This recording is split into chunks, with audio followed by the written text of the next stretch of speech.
हिमाचल प्रदेश में पंचायती चुनाव शुरू होने वाले हैं। इसके लिए बिगुल बज चुका है। चुनावी युद्ध शुरू हो चुका है। इसी के मद्देनजर रखते हुए लोकमत उदय आपके लिए बेहद खास और एक नया शो लेकर आया है, जिसका नाम है नेतागिरी। नेतागिरी के पहले एपिसोड में हम बात करेंगे नौनी गांव के प्रधान बलदेव ठाकुर के बारे में, जो इस बार जिला परिषद का चुनाव लड़ने जा रहे हैं।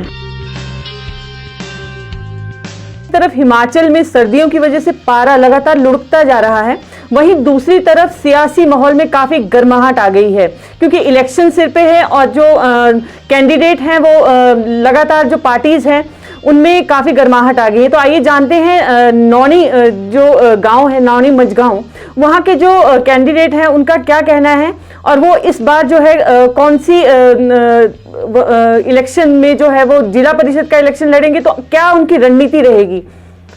नमस्कार जी।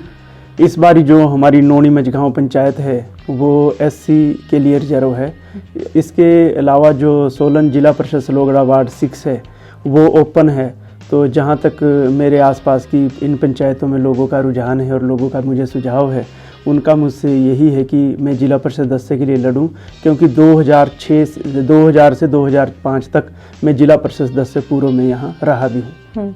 तो आपने काफी लंबा समय 25 साल का आप कह रहे हैं पॉलिटिकल टेन्योर आपका रहा है, तो क्या क्या आपने कैसे कैसे स्टेप वाइज काफी तरक्की आपने गांव में की है, गांव को एक शहर से भी ज्यादा आपने मजबूत बना दिया है, तो कैसे आपने ये सफर तय किया, थोड़ा सा बताएंगे आप।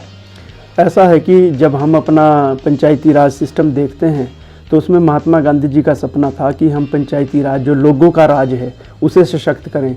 तो सौभाग्यवश मेरे मन में भी यही आया कि पहले मैं सर्विस भी करता था, मैंने छोड़ दी थी। मैंने कहा कि मेरे गांव में ना रास्ते थे और जो लोग शौचालय थे, कोई शौचालय नाम की चीज़ नहीं थी, पानी के पास जो सिस्टम था वो पीने योग्य कोई अच्छा नहीं था। तो मैंने बोला क्यों ना अपने गांव को एक सुंदर गांव बनाएं, शहरों की तरह, जहां पानी हो, सुंदर रास्ते हों, सड़कें हों, स्वास्थ्य सुविधाएं हो। तो इस करके मुझे ये शौक़ था कि मैं अपने पंचायत को एक आदर्श पंचायत बनाऊं। और यहाँ जो आसपास की सोलन निर्वाचन क्षेत्र में जो नौनी पंचायत है, ओछघाट पंचायत है और सलोगड़ा वार्ड जिला परिषद के जो लोग थे, उन्होंने सौभाग्यवश 25 वर्षों तक मुझे सेवा का मौका दिया। तो मैंने अपने यहाँ पर जैसे रास्ते हैं, मूलभूत जितनी सुविधाएं हैं, उन पे सारा काम किया है। अगर आप काम करना चाहें तो लोग भी आपका साथ देते हैं, प्रशासन भी आपका साथ देता है। यहाँ तक कि जो जनप्रतिनिधि पर, चाहे वो जिला परिषद हो, चाहे आपके MP MLAs हों, वो सभी आपकी मदद करते हैं और डेवलपमेंट के मामले में कोई राजनीति नहीं होती। तो मैंने सबसे पहले अपनी कम्युनिटी को, समाज को, लोगों को सशक्त करने का प्रयत्न किया, जिसकी वजह से मुझे लोगों के आशीर्वाद से फिर सरकारें चाहे कोई रही, BJP रही हो, कांग्रेस रही हो, मुझे कभी कोई फंड में या डेवलपमेंट में कभी दिक्कत नहीं आई। जिला परिषद का अब आप इलेक्शन लड़ने जा रहे हैं, तो आपकी क्या रणनीति रहेगी। मेरा यही रहेगा कि जैसे नौनी पंचायत आज भारतवर्ष की एक मॉडल पंचायत है। अभी महामहिम जो कोविंद जी राष्ट्रपति जी हैं, उन्होंने बेस्ट विलेज ऑफ इंडिया का इंडिया टुडे ग्रुप द्वारा अवार्ड हमें दिया है। तो हम चाहते हैं कि जब मैं अगर जिला परिषद में कामयाब होता हूं, तो मैं अपना जो जिला परिषद क्षेत्र है नौनी पंचायत से बढ़कर पूरे सोलन जिला क्षेत्र में मैं प्रधानों को यही आह्वान करूंगा और पंचायती राज जो एक सशक्त माध्यम है उन्हें यही सिखाना चाहूँगा और उनकी मदद करना चाहूँगा कि हम अपने जो गांव हैं उनको आदर्श गांव बनाएं और मॉडल बनाएं, ताकि लोग शहरीकरण की ओर ना जाकर अपने गांव को ही इतना सुंदर और सशक्त बनाएं और वहां वो हर सुविधा दें जो शहर में होती है। इन्होंने गांव को, एक छोटे से गांव को इतना ज़्यादा डेवलप कर लिया है कि वो शहर से भी बढ़कर अब लगता है। तो दर्शक जानना चाहेंगे कि क्या क्या इनके गांव में तरक्की हुई है और कैसे इन्होंने तरक्की पॉसिबल की है। तो हम उन्हें ले भी जाएंगे और दिखाएंगे कि कैसे कैसे इन्होंने जो जगह कैसे कैसे इन्होंने पॉसिबल को, इम्पॉसिबल चीज़ों को पॉसिबल में कन्वर्ट किया। तो दर्शकों चलते हैं इनके डेवलपमेंट जितनी भी इन्होंने गाँव में करवाई है उसको देखने। जब वो पहली बार प्रधान बने थे तो रास्ता तक नहीं था और अब इन्होंने इस गांव में एम्बुलेंस रोड बनाया है, घर घर तक सड़क है। तो आइए जानते हैं ये कैसे पॉसिबल किया इन्होंने। तो आप बताएंगे जैसे पहले रास्ता तक नहीं था और अब यहाँ पे एम्बुलेंस रोड है और घर घर तक सड़क है, तो ये कैसे आपने पॉसिबल किया। जब हम शहरों में जाते थे और कई बार वहाँ देखते थे कि इतने सुंदर रास्ते हैं, तो हमने यहाँ प्रण किया और लोगों को अवेयर किया कि आप थोड़ी थोड़ी ज़मीन दे दें और हम गाँव में, ताकि ज़मीन भी खराब ना हो और 2-2 मीटर चौड़े रास्ते हर घर में बनाएंगे, ताकि जो कार पार्किंग की भी प्रॉब्लम है, हर एक घर पे सब अपनी कार पार्किंग कर पाएंगे। तो लगभग 3 किलोमीटर हमने ये एम्बुलेंस मार्ग बनाया है, हर एक परिवार से घरों से जुड़ा है। तो लोगों के स्कूटर, बाइक, कार और जो रॉ मटेरियल, सब्जी, सभी इन्हीं से, ये आज की तारीख में ये हमारे लिए जीवन रेखा बन गई है। आमतौर पे हर जगह ये देखा जाता है कि कूड़े को लेकर काफ़ी बड़ी समस्या होती है, जगह जगह पे कूड़े का ढेर होता है, लेकिन नौनी गांव एक ऐसा गांव है जहां पे आपको कूड़ा देखने को नहीं मिलेगा।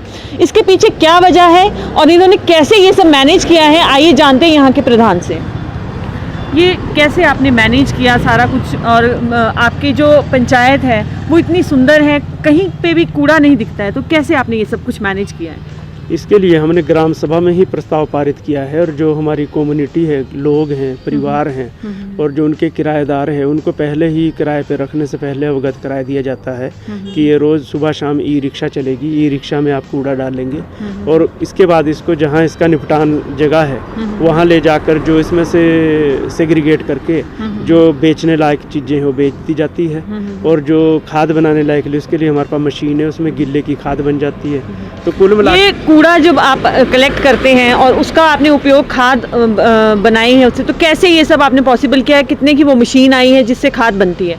ये लगभग हमारी जो गार्बेज मशीन है ये 5 लाख रुपए की है, और ये मशीन जिला प्रशासन द्वारा हमें इसके लिए पैसा राशि स्वीकृत की गई है। और ये जो ई रिक्शा है ये 14th फाइनेंस कमीशन जो भारत सरकार द्वारा वित्त आयोग का पैसा आया है उसमें हमारे पास हाइड्रोलिक है ये, तो लगभग ये 2.25 लाख रुपए की हमने ये ई रिक्शा ली है। और पिछले 1 वर्ष में इस पे 1 रुपया भी मेंटेनेंस या रिपेयर पे खर्च नहीं हुआ है, ये चार्ज होती है, तो इस पर कोई हमारा खर्चा भी नहीं है और पोल्यूशन भी नहीं है। तो ये छोटे छोटे तकनीकों के जरिए हम अपनी पंचायत को आत्मनिर्भर बना सकते हैं।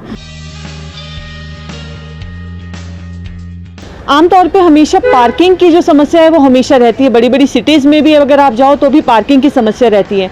अगर आपको पार्किंग मिल भी जाती है तो आपको उसके चार्जेस पे करने पड़ते हैं, लेकिन नौनी एक ऐसा गांव है जहां पे ना तो पार्किंग की समस्या है और ना ही आपको चार्जेस देने पड़ते हैं पार्किंग के। तो आइए जानते हैं कैसे पॉसिबल हुआ, आइए जानते हैं यहाँ के प्रधान से। ये आपने कैसे पॉसिबल किया कि पार्किंग आपने बनाई और चार्जेस भी नहीं आप ले रहे हैं? इसका ऐसा है कि हमने ग्राम सभा में जो जब चर्चा की और उसमें हमने यही चाहा कि लोक निर्माण विभाग और डॉक्टर YS परमार जो नौनी यूनिवर्सिटी है उनके कुलपति और उनके स्टेशन पदाधिकारी उनसे संपर्क करके जो ये डंगे लगाए गए हैं लगभग 1 करोड़ रुपए के, ये नौनी विश्वविद्यालय द्वारा लगाए गए हैं। उनकी इसमें बाउंड्री वाल भी लग गई, जो पीछे की जगह शेष बची उस पर नौनी पंचायत द्वारा हमने MLA निधि और अन्य फंडों से इसको पार्किंग का निर्माण किया है। और हमने लोगों को पार्किंग का पैसा इसलिए शुल्क नहीं लिया है कि जो भी कोई मुसाफिर आता है या लोग आता है हर जगह टैक्स दे देकर एक तकलीफ सी महसूस करता है, तो जो हमारे दुकानदार भाई हैं उनके ग्राहक के रूप में ही वो लोग आते हैं। तो हमने लोगों को कहा कि आप हल्का टैक्स जो है 50 रुपये पर दुकानदार हमें टैक्स देता है, उसमें स्ट्रीट लाइट और ये पार्किंग सब शुल्क है।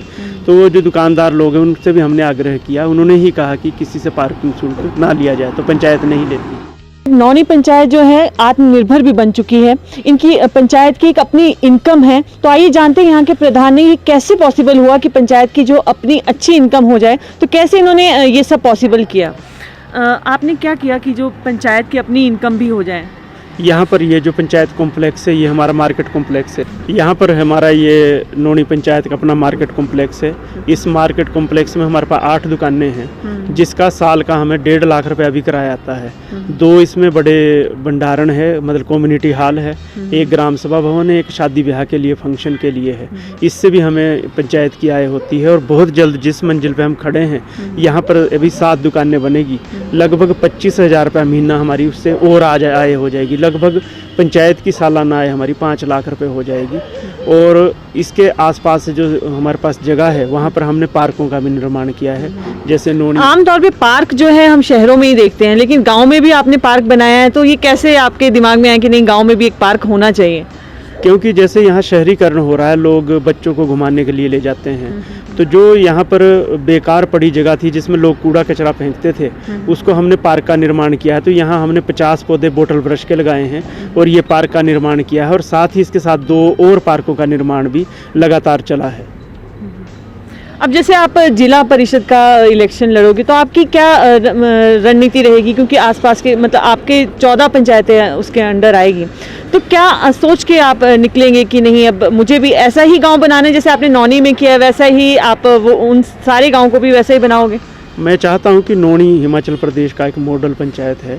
यदि मुझे बड़े स्तर पर जिला स्तर पर मौका मिलेगा तो वहां जितने ट्रेनिंग प्रोग्राम होते हैं और अवेयरनेस प्रोग्राम होते हैं तो अपने अनुभव में अपने प्रधान भाइयों के साथ और अन्य लोगों के साथ साझा करके अपने एक्सपीरियंस से उन्हें ये काम ईजी कर सकूँगा और उन्हें भी लाभ होगा कि हर एक गाँव हमारा मॉडल गाँव हो। और जो हमारे बड़े नेताओं का, चाहे महात्मा गांधी जी हो, चाहे वर्तमान में प्रधानमंत्री जी हो या मुख्यमंत्री हो, जो वो चाहते हैं कि हमारे गांव सुंदर और प्रगतिशील हो, तो उसमें मैं अपने अनुभव का उनकी मदद कर सकूंगा। और क्या क्या आपके दिमाग में चल रहा है कि नहीं जिला परिषद का चुनाव आप लड़ने जा रहे हैं तो कुछ होता है कि अलग सा एक विजन होता है कि नहीं मैं ये करके निकलूंगा, तो फिर क्या आप लोगों को किस तरह से करेंगे अपनी तरफ मोटिवेट? जो लोग हैं, वैसे मैं पहले भी जिला परिषद सदस्य रहा हूँ, तो मुझे बहुत से लोगों के अभी भी जैसे फ़ोन आते हैं और बहुत प्रधानों के फ़ोन आते हैं, वो चाहते हैं कि आप नौनी पंचायत के बाद जिला परिषद स्तर पे भी जाएं। तो मैं यही चाहूँगा कि जो हमारी सड़कें हैं और एम्बुलेंस मार्ग्स हैं, ये हमारी जीवन रेखाएं हैं। हम चाहेंगे कि हमारे क्षेत्र का ऐसा कोई घर ना हो जहाँ एम्बुलेंस मार्ग ना हो। और जो हमारे खेत की साग सब्जियां हैं, अब जो तकनीकी रूप से अब नई नई तकनीकें आ रही हैं, छोटे छोटे पावर टिलर आ रहे हैं, तो हम ये भी सोच रहे हैं कि लोगों को अवेयर करें कि उनके खेतों तक छोटे छोटे जो है एम्बुलेंस मार्ग बने या छोटे छोटे ट्रैक्टर पावर टिलर के जो छोटे छोटे मार्ग बने, ताकि उनकी जो कृषि की उपज है उनको कैरिज ना करना पड़े। और यहाँ तक कि जो हमारा आज की तारीख में पशु का है जो डेयरी प्रोजेक्ट है वो भी बहुत कामयाब है। जैसे ही आप गाय खरीद के लाए उसी दिन से वो पैसा शुरू हो जाता है, रिटर्न हो जाता। तो हम इस तरफ जी जैसे मनरेगा और अन्य योजनाओं में काव शेड बना रहे हैं, तो जिला परिषद में बड़े स्तर पर वो पैसा आता है, वहाँ भी योजना बनती है, तो लोगों को हम उसमें अवेयर कर सकें और गरीब और आम लोगों को, किसानों को इसका लाभ हम दिला सके। तो ये थे हमारे साथ नौनी गांव के जो है प्रधान, और इन्होंने मैंने आपको दिखाया कि किस तरह से इन्होंने गांव को जो है एक शहर से भी बढ़कर बना दिया है। और अब जो है ये इलेक्शन लड़ेंगे जिला परिषद का, तो इनका ये कहना है कि जिस तरह से हिमाचल में नौनी गांव एक नंबर 1 गांव है, उसी तरह से ये जो जिला परिषद के अंदर जितना भी एरिया आएगा तो वो उसे भी इसी गांव की तरह बनाएंगे। पूनम शर्मा, लोकमत, उदय।